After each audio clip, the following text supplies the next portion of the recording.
cette table. Je salue toute l'assistance.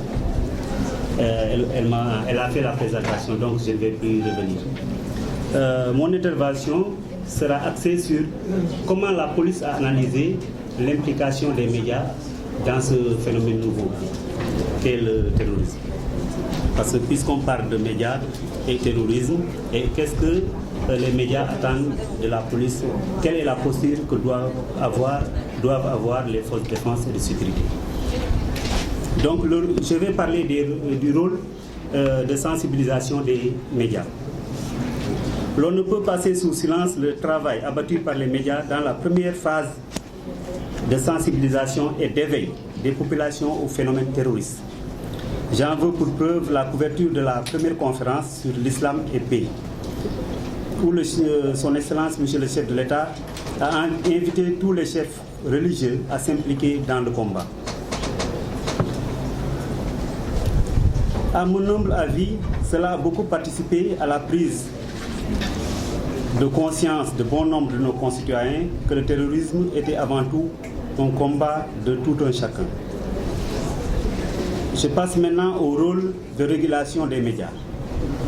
Ensuite, il y a eu la phase de régulation de la tension provoquée par les attentats survenus en France, au Mali et au Burkina Faso, avec une série de reportages qui ont quand même souligné les mesures prises par les autorités en charge de la sécurité. Je veux faire allusion au passage de Monsieur le ministre de l'Intérieur et de la Sécurité publique à l'Assemblée nationale pour énumérer une batterie de mesures qui avaient été prises dans ce cadre. Mais également montrer comment les forces de défense, forces de police et de gendarmerie s'étaient préparées à l'éventualité d'attaque et voir ce qu'accomplissaient ces forces sur le terrain de la prévention et de la dissuasion. On a eu des opérations de sécurisation de grande envergure, des occupations de sites névralgiques, changement de posture des agents qui, après avoir reçu une formation adéquate en cyberterrorisme, en lutte antiterroriste, ont adopté donc de nouvelles postures conformément à la menace qui planait au-dessus de nos têtes. L'utilisation de matériel jusqu'ici ignoré, par exemple les portiques aux devantures de certains établissements, des détecteurs de métaux avec des fouilles systématiques. Donc tout ça a procède d'un changement de posture même au niveau des forces de défense et de sécurité. Toutefois, des SMS viendront assombrir ce tableau avec l'annonce d'attaques imminentes visant des sites bien répertoriés, jetant presque la cause au niveau des populations. Il a fallu un communiqué du ministère de l'Intérieur pour rétablir l'exactitude de la proportion, avec toute proportion gardée, l'exactitude des faits. C'était le 24 mars 2016. Voilà des attitudes qui peuvent nuire au travail des forces de défense et de sécurité. Celles qu'on demande d'éviter d'adopter. Je pense qu'en possession de telles informations d'importance si grande, il conviendrait d'aviser immédiatement les forces de sécurité pour en être édifiées et pour accomplir aussi un acte citoyen, puisque les médias sont des éducateurs. Les médias disent tout le temps, les journalistes ou bien les hommes de médias disent aux populations ce qu'il faut faire et ce qu'il ne faut pas faire. Je pense qu'il ne est pas aussi interdit d'accomplir des actes citoyens. On ne va pas donner de leçons de journalisme à des professionnels que vous êtes, mais juste demander une collaboration qui n'altère en rien votre éthique professionnelle.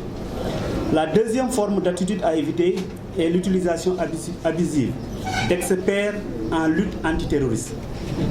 Je pense que c'est arrivé en France, d'après les statistiques en ma possession, c'était vers les années 80, il y avait un marché médiatique de l'expertise antiterroriste. Pour reprendre une expression d'Hervé Brissini, cette explosion de marché était en voie de constitution. Donc la télévision est le relais idéal des images d'attaques spectaculaires, de scènes insoutenables pour des âmes sensibles. Monsieur le professeur Mamles en parlait tout à l'heure. Et les journalistes, cause ou conséquence de l'explosion du marché de l'expertise, ont tendance à se désinvestir de leur métier. Ce que M. Mamles disait aussi tout à l'heure, c'est ça en fait, c'est le fait de tout juste copier ou bien de retransmettre ce que les autres médias nous donnent sans aller vérifier les sources, puisque ce sont des sources ouvertes. Les médias sont-ils devenus dès lors des instruments de propagande des terroristes? Tel est le grand questionnement de l'heure si l'on se réfère à cette phrase célèbre. Le terroriste ne veut pas que beaucoup de gens meurent, il veut que beaucoup de gens sachent. Sans tomber dans le piège de l'ostentation, nous veillons avec de réelles stratégies et plans opérationnels, comme l'a dit mon colonel. Les forces de défense et de sécurité sont au devant de la scène, sont bien informées, sont renseignées, sont préparées en conséquence et prêts pour défendre la sécurité et l'intégrité du territoire. Nous vous demandons juste, comme l'a souligné le colonel, d'être responsable dans le traitement de l'information sensible. On n'est pas des donneurs de leçons, je me répète certainement, mais la répétition est pédagogique. Je vous remercie de votre attention.